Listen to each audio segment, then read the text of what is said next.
So this is Apple's budget iPhone SE for 2020, and it's the second generation of iPhone SE models. The one we're looking at today is the product red 64GB base model that's priced at $399 US. You can also pick it up in white or black, and for an extra cost, you can bump up the storage all the way up to 256GB. So let's peel back the plastic and see what it's all about.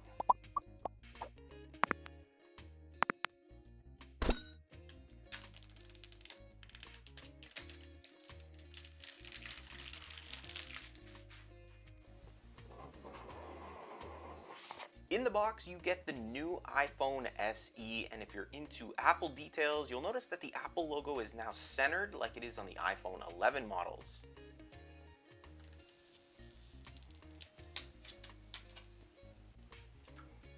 Now don't let this design fool you. Although it looks like the iPhone 8, it's packing some powerful performance, which I'll talk about in just a little bit. Continuing the unboxing, you have your SIM card ejection tool, paperwork, manuals, quick start guide, and Apple stickers. As expected, the second generation iPhone SE doesn't have a headphone jack, so standard lightning port earpods are included. For charging, you get the USB lightning cable with a standard 5-watt power brick. However, the new SE does support fast charge.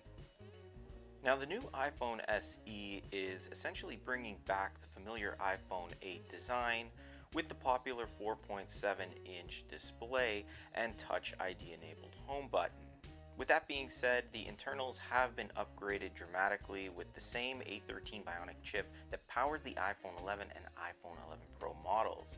This means you're going to get flagship phone performance for gaming, photos, apps, videos, and it's going to stand the test of time for under $400. The rear-facing camera seems to be the same 12-megapixel wide-angle camera found on the iPhone 8 in terms of hardware, but again with that A13 chip, the camera performance is going to be better, especially when shooting 4K video, slow-motion video, or taking portrait mode pictures, which you can control the blur. The front-facing camera is a 7-megapixel camera which can shoot 1080p video at 30 frames per second and also has the ability to take portrait mode selfies with background blur controls. Keep in mind that this camera does not have Face ID capabilities, which also means that emojis will not work with this iPhone SE.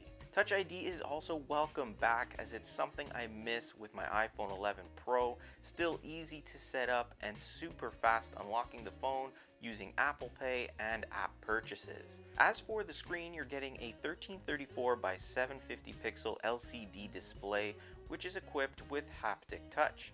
Now this isn't going to be as bright or dramatic as say an OLED display, but it does a good job with nice blacks, sharp color, and an overall pleasant viewing experience.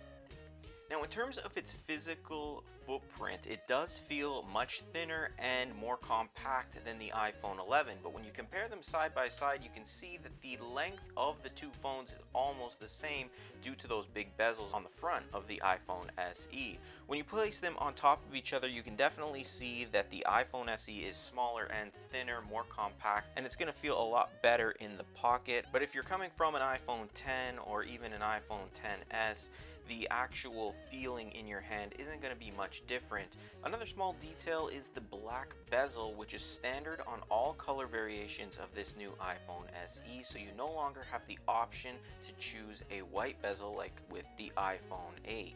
As expected, this phone is splash, water, and dust resistant up to a maximum depth of 1 meter for up to 30 minutes. So that means it's not waterproof, but if you do drop it in the toilet or in the bathtub, you should be okay if you pull it out quick enough and if it's not too deep.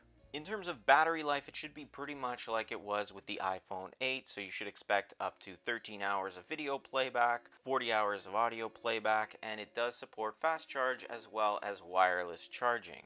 Now with Apple's release of this new 2020 iPhone SE, they've taken the budget smartphone game to a completely other level. There really is nothing on the market at that price point that can compete with an A13 Bionic chip and give you everything that this phone does, as good as it does, for that price point. So if you're looking for an upgrade and you want to get into the iPhone game, this is a great way to start things off at a low price point of $399. I would strongly recommend that you jump to the second variation of it. It's about $50 more and it'll give you 128 gigabytes of storage. It's a little bit better. I think it's the best bang for your buck if you're looking for a new phone. And what's great about this, because it has that new A13 chip, it's going to last you a long time. That means when Apple releases new iOS updates, you'll probably be good for at least 3 to 4 years, if not more. Anyway guys, I hope you enjoyed this video. If you did, hit that like button, subscribe to the channel for more videos like this one, and don't forget to hit that bell notification button to be notified when I post new videos. I'll be going over everything that this phone can do, and I'll see you guys in the next one.